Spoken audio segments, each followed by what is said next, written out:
une vidéo qui j'espère sera courte, juste pour vous montrer la prise en main d'Eclipse et pour pouvoir lancer un premier projet. Donc là je lance, vous avez qu'un bout de...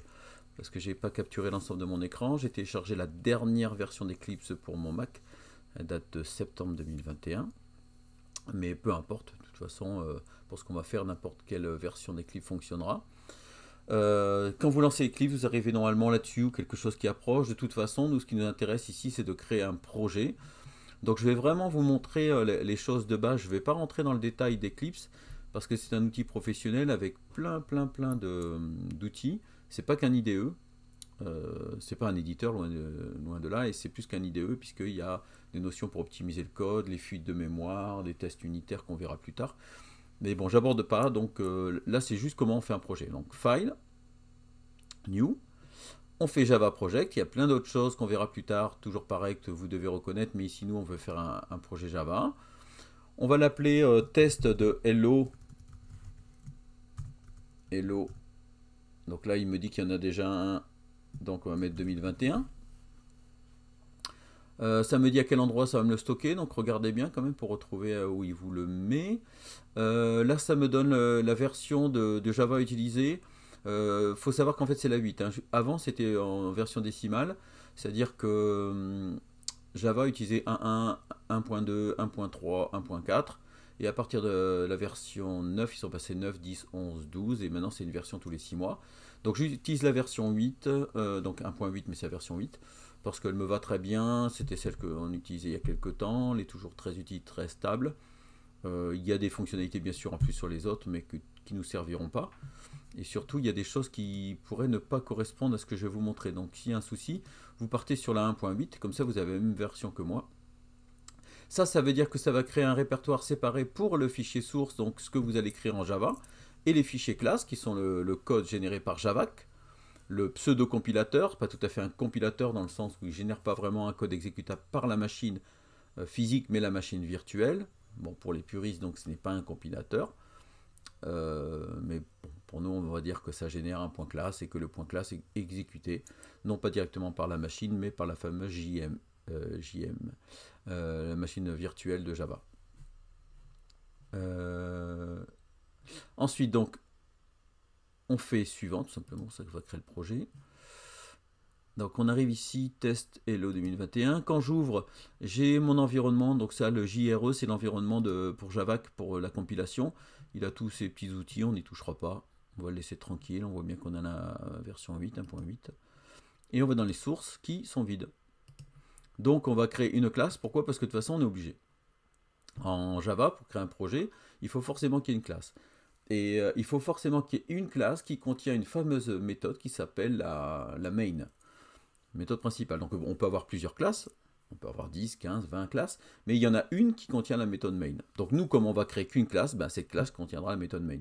Pourquoi? Parce que la machine virtuelle de Java va chercher cette méthode pour commencer par là. C'est le point d'entrée. C'est un peu comme le index.html ou le index.php sur les sites web, ben, c'est son point d'entrée.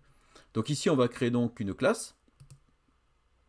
On va l'appeler Hello 2021. Alors vous remarquerez que je mets une majuscule, hein. De toute façon c'est la règle, vous le savez. Ça me confirme bien que ça le met là-dedans, dans mon répertoire source, hein, puisque j'ai séparé les sources et les classes. Il me met un avertissement en disant qu'il me décourage, ou il me déconseille d'utiliser le package par défaut. Alors on verra que le package c'est pour rassembler les classes.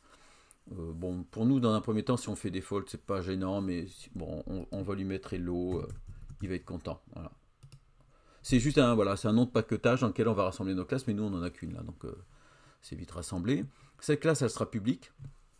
Bah, ici c'est obligatoire de toute façon, puisque la machine virtuelle JVM, là, ma machine virtuelle va me chercher la méthode, il faut que la classe soit publique, donc j'ai pas le choix. Et par contre voilà, c'est là que c'est important. C'est que le constructeur, alors je m'en moque un peu parce qu'il me demande si je veux hériter de la super classe, c'est-à-dire de générer un constructeur. Mais ici, en fait, c'est une classe qui est un petit peu juste pour faire un Hello World, afficher un Hello World. Mais je ne vais pas créer d'objet. Donc je vais juste m'en servir pour faire un test d'exécution. Donc, et j'ai pas le choix, puisque en Java, tout est classe. Donc je m'en sers un petit peu de manière procédurale, sachant que je suis obligé de passer par une classe. Donc ça, peux le décocher. Par contre, il faut que je coche cette fameuse méthode voidMain, parce que c'est la première méthode qui va être appelée par la machine virtuelle, et si je ne la génère pas, ben, ça ne marchera pas. Donc je fais finish, et voilà. Il m'a donc bien créé ma classe Hello 2021. Votre fichier doit s'appeler exactement pareil. C'est-à-dire qu'il y a une majuscule, il y a une majuscule. Sinon, ça ne marche pas. Ça ne fonctionnera pas, et ouais, on retrouve le paquetage. Et il ne se lancera pas. Donc, ensuite, on a le voidMain, qui pour l'instant est vide. Alors, je ne rentre pas dans le détail, elle est publique. Forcément, on doit pouvoir l'appeler, cette méthode. Elle est statique, donc c'est une méthode de classe. Et void, c'est ce que ça retourne, donc elle ne retourne rien. Et elle peut prendre un certain nombre de paramètres de type chaîne de caractères. Mais ici, on ne s'en servira pas, on n'a pas de paramètres, on va juste l'appeler. Et dedans, on va lui dire au système, point.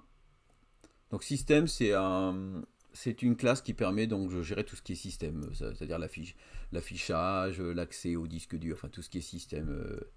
Ici, moi, c'est une sortie que je veux faire. Voilà. Et là, je vais utiliser donc Là, je vais utiliser une méthode qui s'appelle println. Donc, je vais afficher. Et ln, c'est pour que ça saute une ligne après. C'est une méthode de classe, puisque je ne fais pas new. Pour afficher du caractère, je le mets entre guillemets. Et je mets point virgule. Et là, normalement, il va mettre la coloration syntaxique. Et c'est bon. Je supprimer cette ligne-là qui ne sert à rien. Donc maintenant, j'ai plus qu'à la lancer. J'appuie sur le bouton ici. Vous voyez la petite flèche. Run Hello. C'est exactement ce qu'on fait. Donc quand on va appuyer sur ce bouton-là, ce qu'il faut bien comprendre, c'est que Eclipse va faire Javac Hello 2021 de mon code Java, va générer un point classe et va envoyer ce point classe à ma machine virtuelle. Donc il fait tout ça, à part que moi, j'appuie juste sur un bouton. Donc il me dit, est-ce que vous voulez bien, est-ce que c'est bien ça, ce fichier-là que vous voulez? Oui, bien sûr, c'est celui-là. Et voilà, c'est exécuté, il m'a affiché bonjour le monde. Donc rien d'extraordinaire. Et on utilisait une classe, mais de manière détournée, on n'a pas du tout de constructeur, on n'a pas d'attribut, on n'a pas vraiment de... C'est juste pour vous montrer comment on fait, c'est une tradition, comment on fait bonjour le monde. Par la suite, on verra qu'on peut bien sûr ajouter tout ça, hein, et qu'il faudra, puisqu'on fera vraiment de la programmation objet. Mais ça, voilà, si on veut afficher bonjour le monde, c'est le principe de base. Si on avait voulu l'afficher de manière fenêtrée, c'est-à-dire une petite fenêtre, donc là je l'avais fait un peu plus loin. Non, c'est pas celui-là. Ça doit être celui-là alors. Bonjour. Voilà. Dans ce cas-là, il faut utiliser une bibliothèque. Javax.swing, c'est une bibliothèque d'objets. Il y a plein d'objets dedans. Dont un qui s'appelle JOptionPen, qui génère des fenêtres. Et parmi les méthodes, il y a show message dialogue. Ici nul parce que j'ai pas besoin de bouton.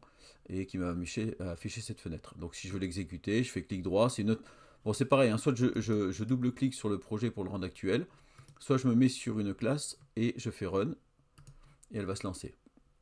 Donc j'ai bien bonjour le monde, à part que en plus, là, voilà, j'ai une fenêtre qui a été créée. Donc ça, c'est cette ligne-là qui a généré cette fenêtre. Voilà. Pour s'en convaincre, hein, je vais la fermer si vous voulez, et je vais marquer ici bonjour le monde. Bonjour le monde, donc vous voyez pas trop, mais... ah si c'est bon, ça l'a remis. Et puis je vais m'arrêter là, je vais faire une vidéo qui j'espère ne sera pas trop longue. Je fais run. Ok, c'est bien celle-là. Et là, il va me générer la petite fenêtre qui va apparaître. Voilà. Donc nous avons vu comment créer un projet, très simple, comment créer une classe, comment créer une méthode main indispensable. Il n'y en a qu'une, par contre, par projet, hein, un point d'entrée. Voilà, je vous remercie pour votre attention.